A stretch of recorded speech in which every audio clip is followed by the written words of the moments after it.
Welcome to Kingdoms in Conflict. I'm your host, Dr. Eric Wallace. As you listen to the news, it seems every day someone is being shot, carjacked, or a store is being robbed. And many of the culprits are teenagers who should be in school. So is the chaos in our communities perpetuated because the schools are failing our kids? Our guest today is Dr. Dewayne Sutton, who is the executive pastor of Freedom Church in Lansing, Illinois. He's here to address this question and more when we return.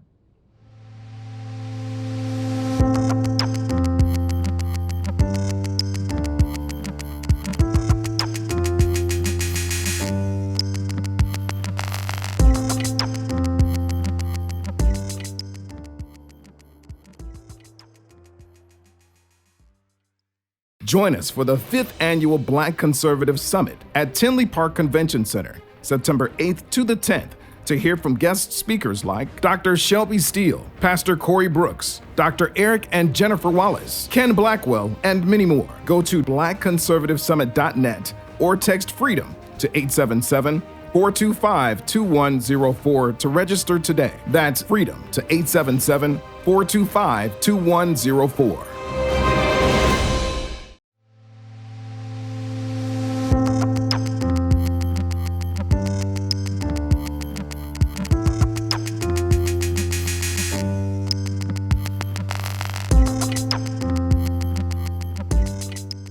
Welcome to Kingdoms in Conflict. I'm your host, Dr. Eric Wallace, and we're privileged to have with us Dr. Dewayne Sutton. How are you doing today, sir? Good, Doc. How are you? I'm doing great, man. I'm doing great. It's good to have you on the show. It's good to be here. Doc, give us briefly share your. A lot of times we have people come on the show that aren't necessarily Christians, but when I know that they are, like you, ask them to share a brief bit of their testimony about how they came to Christ. And then, since you've got that Navy shirt on, tell us a little bit about your military experience, how you came to be a part of the Navy. Okay, so how I came to Christ. I'm a church kid, so I grew up in church, and as a musician, I've been in church my entire life. And I guess I feel like up and until my adult years, I was kind of playing the game of church. I mean, it didn't really resonate with me. I was just there up until you mentioned before my military career, and I was in Afghanistan, and I was actually injured in combat. And at that moment, my relationship with Christ came a little more personal. And I believe that God used an unfortunate situation to bring me closer to him. In this situation, I was shot. And I was paralyzed from the waist down. And although, I'm still alive to talk about this, a lot of my friends, have passed away during that attack. So there's no rhyme or reason why I'm even alive right now. So even that in and of itself is a testimony of my faith, and that, if God wants you around and if he's got his hand on his life, even, any attack of the enemy, it can't stop you. And you asked me about my military career. I am a 15-year Navy veteran. I got out as a lieutenant commander. It would be a major if I was in the Air Force or the Army.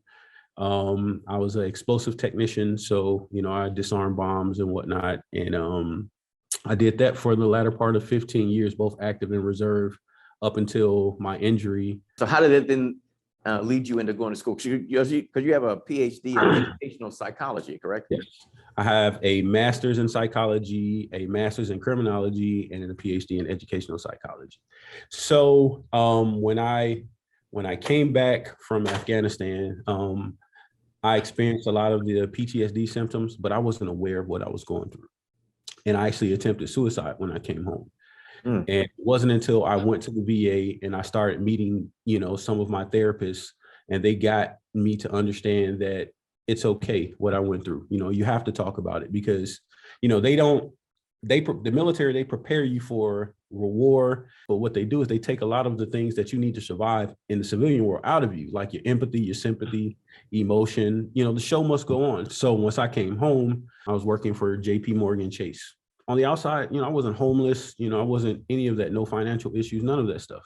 But on the inside, I was fighting this eternal battle. I came to a breaking point And once I went to see a therapist, so one day particularly, he was like, "Hey man, when are you going to stop lying to me and lying to yourself?" I said, "What do you mean?" He says, "It's impossible for you to be okay after everything that you've been through." So once he got me to open up, and then I began to share my story with different kind of mental health facilities, that motivated me to go back to school and get my PhD and learn, about psychology, but also how people learn. And that's what educational psychology is, the study of how people learn and what makes people learn best. Amazing testimony and how God got you into educational psychology. Now that you have this background, as you look at people debate, different types of schooling, whether it's vocational schooling, whether it's charter schools, whether it's a regular school, is that some of the things that you look at, or is it more in classroom? How do I look at it all, the whole scope of things. Okay. I spent a lot of time researching different ways of learning, different methods of learning versus, Montessori versus homeschool versus traditional versus home vocational, and all these things. And I just came to the conclusion that, sometimes people need to do, parents need to do what's best for their child, and not necessarily what's best for the school. And, it's kind of taboo to say as an educator, but, being in the classroom, because my very first job before I joined the military, I was a third grade teacher. And that actually experience was so horrible that I quit that and joined the military. Okay. So trying to find out, you've got some kids that all you got to do is tell them the instructions and they got it. Then you got some of those kids that, you got to walk them step by step by step by step, and they still may not get it, so those are the kids that need the more individualized training. And then you got some kids that, before you even tell them, what to do, they've already figured it out. So it's just trying to find out a healthy balance, and then taking into consideration all of the other things that, we learn in school as far as classroom setup. So even something as simple as how the desks are arranged affects their learning. The lighting in the classroom, that affects their learning. If they have, the desk where you have two desks together, so you have a student with a partner versus, you might have them all in a big circle, or they have rows, or all of these things. If there's a teacher's assistant in the classroom, all of these things are instrumental in students learning, and you have to be able to break all of that down. So I never would have thought about that, about how the classroom is set up. Yeah. Would determine how. Now, does that also include, the color scheme or what's on the board? It does. It does. And the research out there is extensive. And once I actually started taking these classes, I was just as confused as anybody else. I was like, wow, but then I started to think about when I was in grammar school, I went to a private Catholic elementary school. Mm-hmm. And, I seen that, each grade level I went to, each teacher had their own different personality in the room.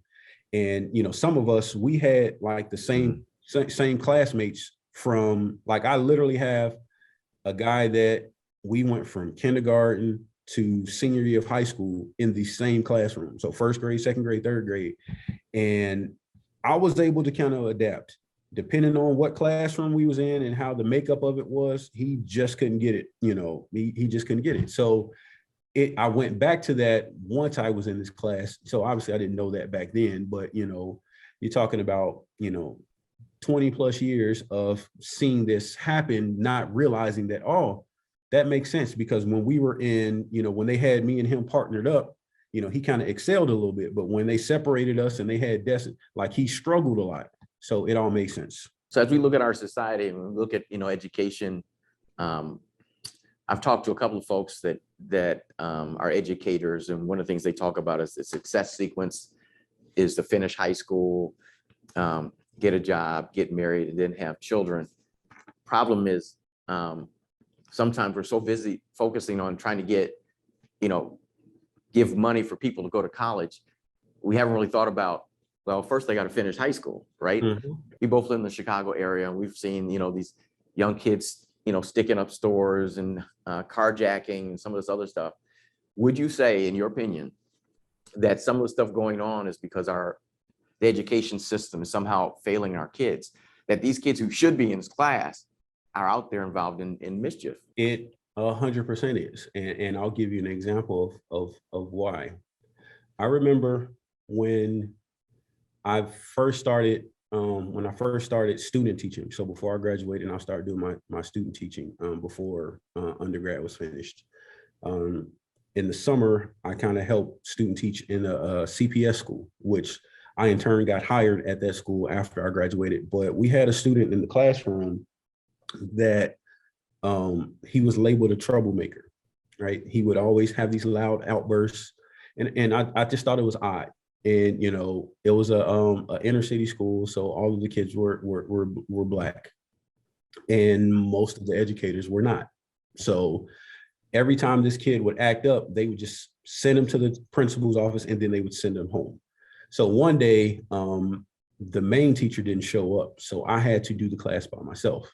Mm-hmm. I'm a little different, and I'm 19, 20-ish. And so I noticed that he acted up when it was time to read. So the classroom was set in rows, and every child had a couple sentences to read. So if he was sitting fourth, around the second person that's reading, he would like literally just flip out, right? So he would throw chairs and be belligerent and do all this kind of stuff.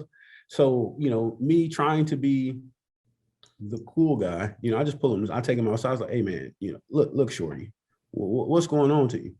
Comes out, he couldn't read. Right. Yeah. So he couldn't read.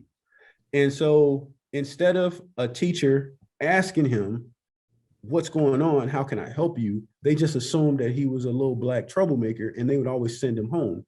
And now at that time, you know, you had so many times that you get suspended before they just kick you out of school for. Now you're talking about third grader.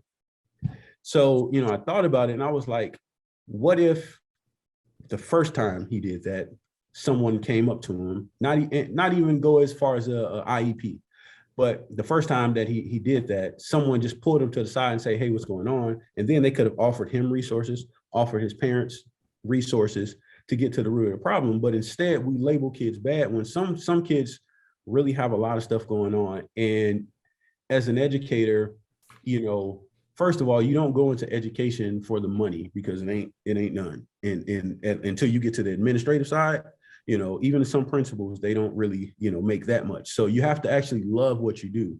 So when you come across these students that have these troubling stories, and you get to know them, then you find out, like, you have some kids who are homeless, you know, and unless you've actually been down that road or you've seen it, you can identify with it, you wouldn't understand what they were going through. So we've had kids that were homeless. We had kids who, obviously in Chicago, at one year, they closed 52 public schools in 1 year. So that means that some kids who may have been okay at the school in their neighborhood, now, before they even get to school, their issue is thinking like, man, I have to walk through some troubling neighborhoods to get to. So now when I get to school, I'm already up here. And then someone says something wrong, I'm on defense. So that's doing a disservice to our children. We have to be able to find out what the issue is instead of labeling them. And then, you know, let's say, for instance, a kid is struggling with some behavior issues and they kick him out of school. What else is he going to do but then go try to stick up somebody?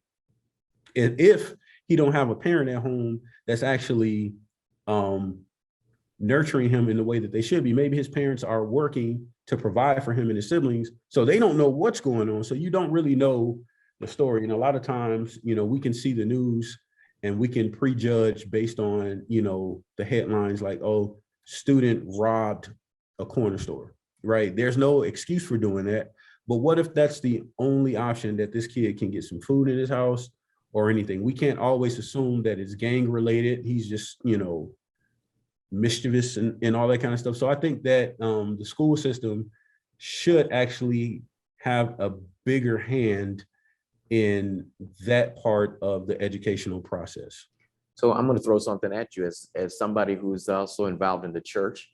You are the, what is your title exactly at Freedom? I am the executive pastor here at Freedom Church. Executive pastor. So We know this, that the education system is kind of failing to help all its students. So what would you say would be the church's responsibility? Because I'm one of those who believes that the church should be involved at a number of different levels in people's lives.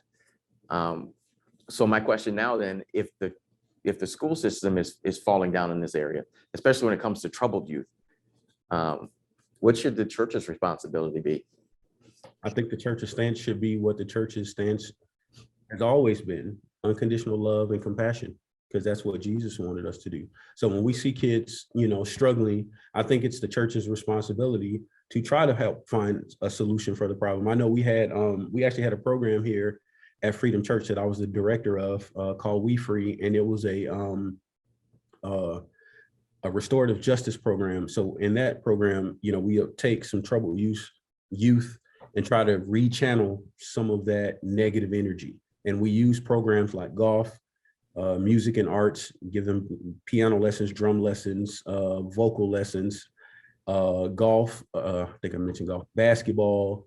And then I would come in and do a mental health piece and talk to them about making good choices and how we can handle certain situations better. So instead of saying that, and let's use basketball, for instance. Mm-hmm. Someone fouls you hard. You just gonna punch them? No, you're gonna find a different way to channel that energy. Life should be the same way. If someone says something negative to you, or someone does something intentional or unintentional to you, we just can't go around using physical violence and verbal abuse to settle our disputes. So finding ways to help people become better versions of themselves without getting the system involved. And I think that the church should make that a priority. Amen. Amen. I'm glad to hear you say that. So we know that you talked about mental health, and how is that, you think, affecting, how education is produced in our public schools? Do we need to have somebody in each school, a nurse or psychologist or somebody in the school to help some of these kids with their mental health? If the budget allowed, every school should have at least 2 nurses, a school psychologist, and a bunch of guidance counselors. And this is what I had in a private Catholic school. We, but things were different because we were also allowed to be disciplined as well. So, we had. Hey, is that missing from our schools? They used to have that even in public schools. I remember getting a couple of, not that I was bad. I remember getting hit with a ruler on my hands, man. I remember and one thing that it did is you wouldn't necessarily alter your mentality of thinking, but you would alter how you did stuff because you didn't want certain things to happen. That's right. So I think that having some form of discipline in the school is important. And even, if we are, being biblical, the Bible speaks about sparing the rod, you spoil the child. Spoil the child, right. So a lot of times I'm 100% under the belief that a lot of things would happen if some of these kids got some spankings. This is like being seeing a kid in the supermarket. Like even right now, I have children, and they know what to do and what not to do. And I don't have to say anything. I just give them a look, and they like, hey, my dad's crazy, so I'm just gonna chill out. But you could be in the supermarket and you can see a kid running up and down the aisles, throwing stuff and having a fit, telling his mama no and shut up and all these things. And I'm thinking like, man, yeah, right. It's just so unimaginable that there's a lack of respect. And the fact that the government or the authorities prohibit people from being able to raise their own children, but then the same government or authorities complain when our children are out of hand. Which one is it? Because if I can spank my child and not go to jail, then guess what my child's not going to do next time? I remember, I'll share this one story, and I thought it's the craziest thing ever, but I learned a valuable lesson. I have my grandmother's oldest sister. I think she just turned 84. But I remember I was at her house one day. She was babysitting a bunch of us, and I just discovered fire. I just discovered the stove and I discovered fire. So I was in there playing with the fire and she told me to stop about 4 times. And I was like, okay. And I didn't stop. And so one time she caught me doing it. So she's like, turn it on. And I was like, okay, cool. And she was like, put your hand in there. And I was like, what do you mean? Put your hand in there. I was like, I'm pretty sure that's not a good idea. And she said, no, put your hand in there. And she took my hand and she didn't put it in the fire, but she waved it and it was hot. And she was like, you see, that's hot. That's what happens when you play with fire. From that point on, I didn't touch a stove again. So although I was uncomfortable for a second, she didn't hurt me, but I learned a valuable lesson. Fire is hot. So if a parent does that now, they definitely going to jail. But, Yeah, DCFS is going to call you up. Yeah. Right. Someone's going to report you. Right. Hey, man, one real serious issue I want to throw out to you in the last few seconds we have. This whole idea about school shootings.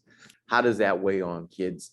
I mean, you could say that even kids in the inner city already go through that. I think it's all a form of PTSD, and PTSD isn't just limited to those that have served in the military. Women who have been, abused, they have a form of PTSD.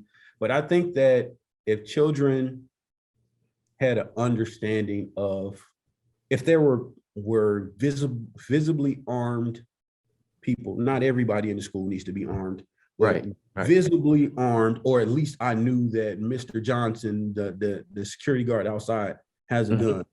I would feel better about things because even right now, I know that we've had a bunch of church shootings, and here at Freedom Church, we have an amazing security team that let everybody know that, hey, we're carrying. So that puts me at ease. So even when I hear about a church shooting in South Carolina, or another church, a synagogue shooting, or any of that stuff, it puts you on alert. But once I get here and I see all of these guys walking around, I feel better. So I think that our students should feel that same level of safety and security. I'm not saying that you need to arm everybody. Having multiple people who are trained, don't give everybody a gun, but the same gun laws that you guys want to use to keep us armed, allow that to work for some of our educators as well. Like say, hey, we offering a 1-day concealed carry class for all elementary school teachers. And we'll make it so you're going to get the same training. We'll knock $50 off of it for you, just so you can have that safety. Some will take you up on it, some won't. But I will feel better knowing that if a school shooter came into my classroom, my teacher has a gun under her desk. So, she might not be able to save all of us, but at least I know that this guy's up for a fight. I agree with you. As I have to admit, former military, former police officer, I'm there with you. We need to secure the classrooms. We need to secure the building, for that matter. Know who's coming in and out and when, and checking them out, to make sure we know why they're there, and they gotta be buzzed in or something, right? So it's not about taking away people's right to carry guns, but it's about securing to make sure our children are safe. But we're gonna have to end it there, my brother. We're running out of time. For those who are watching, we'll be back in just a moment.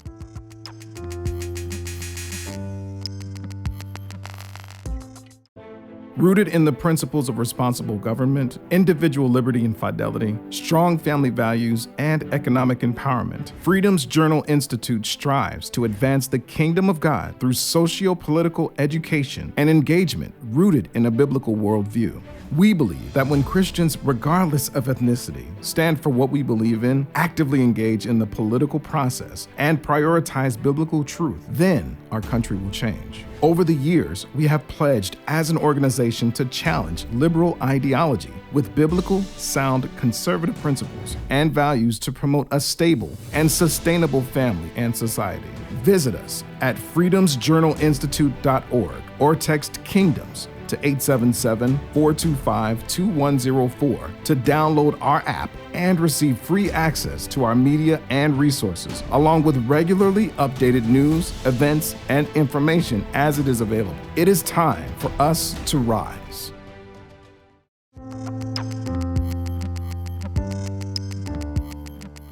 Welcome back. Wayward teens are a problem for many communities, not just the Black community. Sin abides in the hearts of everyone who is born. However, the Bible instructs parents to, quote, train up a child in the way that he should go, and even when he is old, he shall not depart from it, end quote. There is some ambiguity about the age of the child, be a boy, adolescent, or young man. There is even a question about what is meant by, quote, in the way he should go. The Hebrew is actually an idiom that literally says, quote, according to the mouth of his ways, end quote. Dwayne Garrett, in his commentary on Proverbs, says, quote, a better interpretation is loosely rendered, quote, train up a child in the manner fitting a child. In other words, one should train a child using vocabulary, concepts, and illustrations a child can understand. It does not mean that instruction should be made for each individual child, however valid that concept may be, but that one should begin instructing the child in elementary principles of right and wrong as soon as possible, end quote. There's also a question about the phrase, quote, even when he is old, he will not depart from it, end quote. Is the writer trying to say that the child will fall away and then return to the training he received as a youth? Another way to interpret the second half of the verse is to see that even in his old age, he will continue along the values and principles sown in his youth. Garrett says it this way, quote, that he will build on the fundamental principles as he grows up and perseveres in the right way. The whole would be translated, train a child in the manner befitting a child, and even as he grows old, he will not turn from it, end quote. I know this verse is used for comfort that wayward children will return, but it does not seem to be the context here. A parallel to this verse is found in verse 15, where the writer says, quote, folly is bound up in the heart of a child, but the rod of discipline drives it far from him, end quote. Folly primarily refers to, quote, perversion or insolence to what is sinful rather than to mental stupidity. This kind of a fool despises wisdom and is impatient with discipline. He who does not fear God is a fool and will be unable to grasp wisdom or benefit from godly discipline, end quote, according to the Theological Word Book of the Old Testament. There is another correlating scripture in Proverbs 13:24, which says, quote, whoever spares the rod hates his son, but he who loves him is diligent to discipline him, end quote.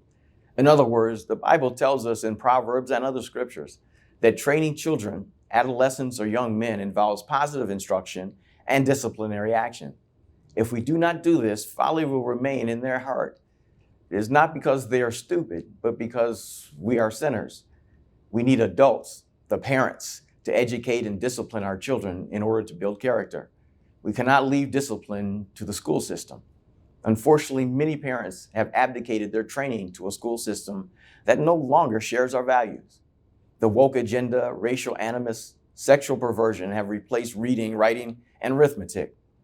Moreover, one can no longer discipline children at home or in school. Our streets are in turmoil because we have ignored the wisdom of the Proverbs. It is time to take back our education of our children and save our communities. For ladies and gentlemen, we are Kingdoms in Conflict.